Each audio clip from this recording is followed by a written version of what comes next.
The movie opens up with the greatest escape artist of all time, Harry Houdini, standing on the edge of a bridge, all tied up with metal chains and ready to jump in the background. Houdini mentions that while other people want to escape from their hectic life, he is always trying to escape death performing risky acts. He then jumps off the bridge right into the frozen lake, while a huge crowd of people watches on with amazement.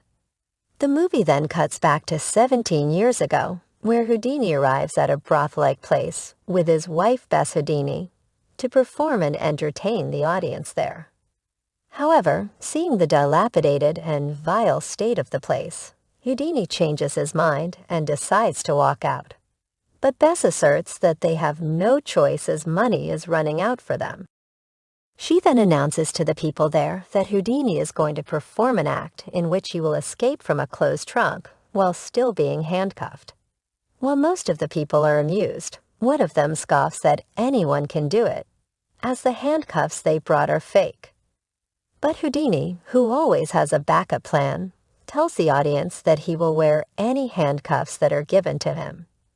Surprisingly, the man who labeled their performance as fake turns out to be a cop himself, and he throws some real handcuffs in front of them.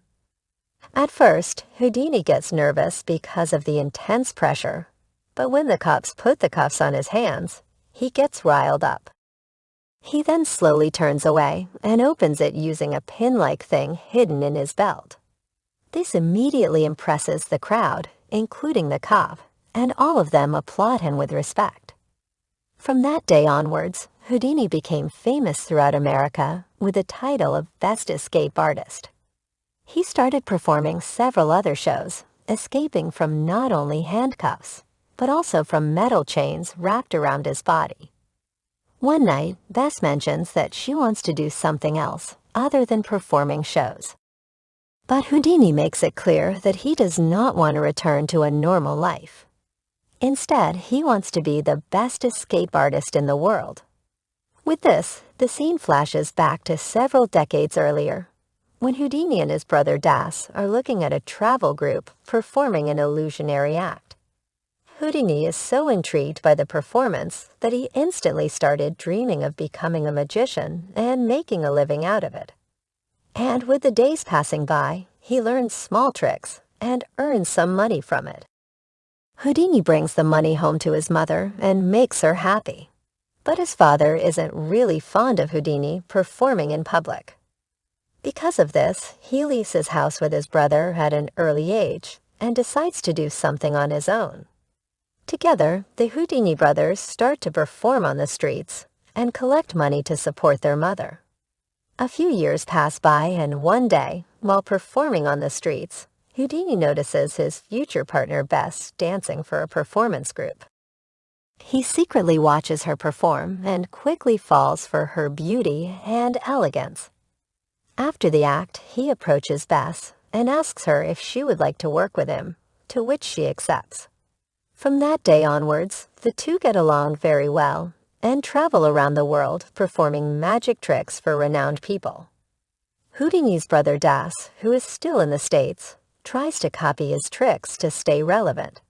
However, Houdini doesn't like this and decides to perform even riskier tricks, which no one can even dare replicate.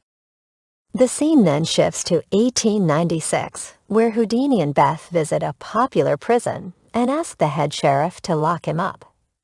Expectedly, the sheriff refuses, mentioning that he can only lock up criminals. But when Houdini starts making fun of their prison quality and bets $100 for the cause, he becomes enraged and agrees to do it. Here we get to know that Houdini wants to do this stunt, as it would gain a lot of publicity, even without paying off the newspapers. Meanwhile, the sheriff locks up Houdini pretty well, and Best gives him a kiss.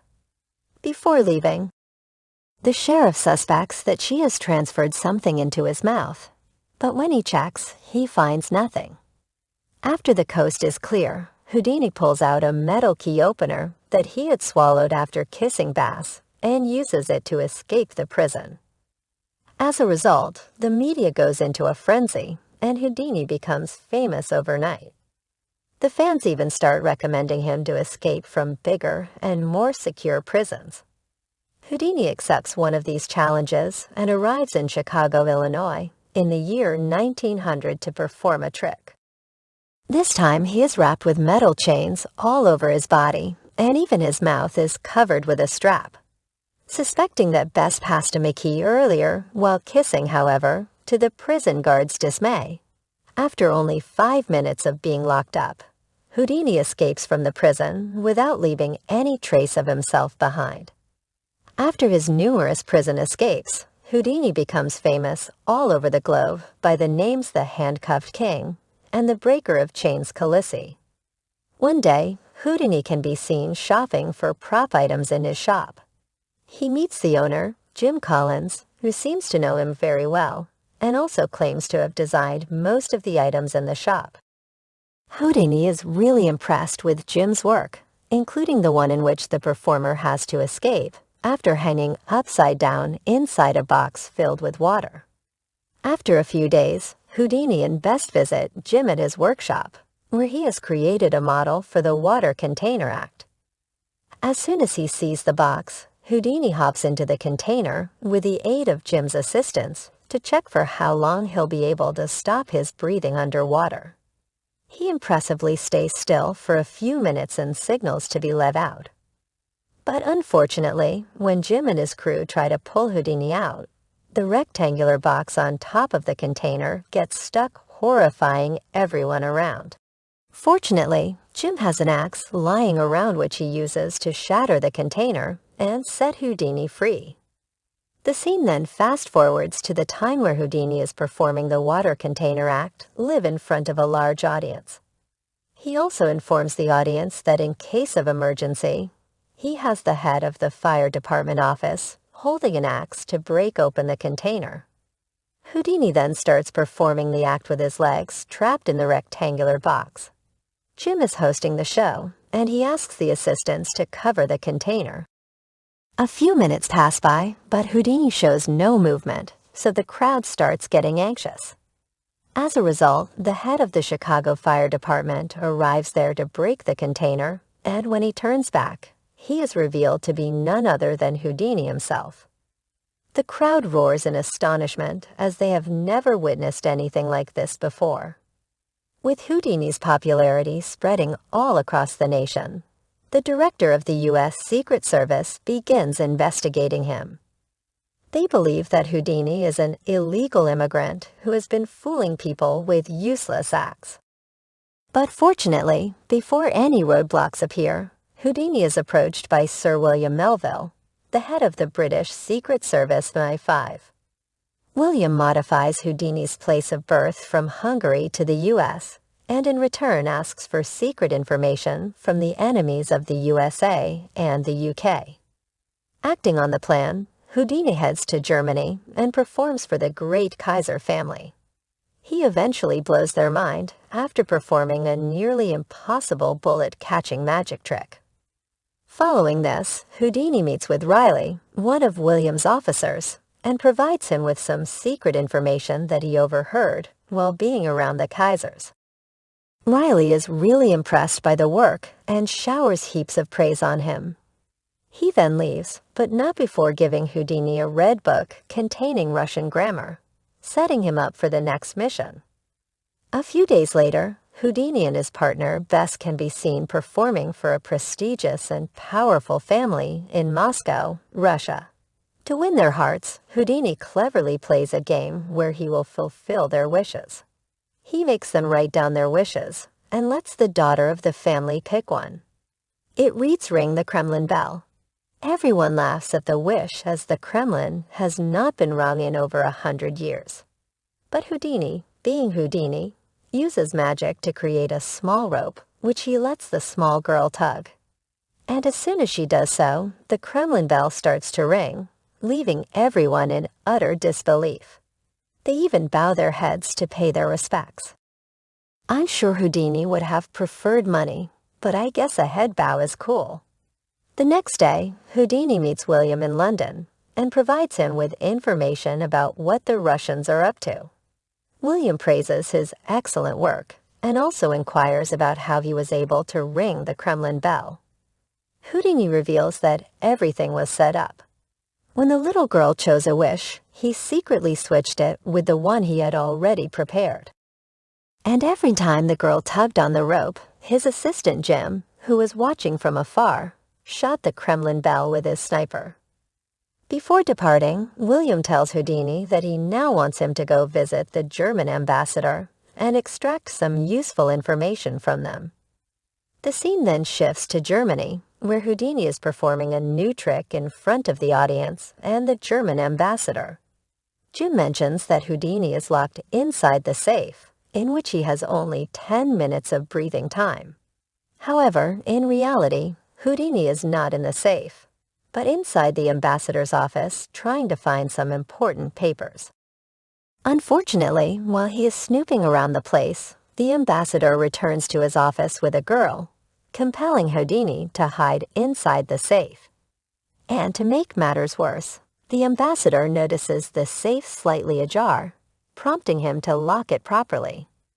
Houdini, despite being an expert in opening locks, starts feeling the pressure as he's never been inside a real safe before. But with time running out, he remembers that he is Harry Houdini, the greatest showman that the world has ever seen. With this motivation, he starts counting the number of locks present in the safe by remembering the clicks he heard when the ambassador locked it. And with only a few minutes remaining, he successfully opens every single lock and gets out of the safe. Back on the stage, when Jim opens the safe, he finds it filled with several 10-year anniversary gifts for Best. Meanwhile, Houdini meets up with William and hands him the documents before entering the stage and thanking Best for being his partner and tolerating him for the last 10 years. However, she doesn't like the fake gesture. She confronts Houdini after the show and states that he only cares about entertaining the audience and nothing else. One thing leads to another, and the two get into an argument, which results in Houdini spending the night alone in the bathroom. The one thing Houdini can't escape is the doghouse. One day, Houdini and Jim are watching a video performance of Charlie Chaplin inside a theater. Houdini believes that Charlie's not doing anything special, but Jim tells him that he's the new competition. Later at night, Houdini returns home and again argues with Bess. The latter urges Houdini to quit risking his life, but he mentions that he enjoys putting people in confusion and emerging alive. As the two continue discussing, Houdini notices a glass filled with ice and decides to use it in his next trick. He then rushes to the bathroom and calls Jim to bring buckets full of ice and pour them into the tub. After this, he lies inside the bathtub filled with ice, practicing for his next stunt. A few days later, Houdini can be seen standing on the edge of a bridge with his hands tied by metal chains, ready to jump inside a pool of frozen water.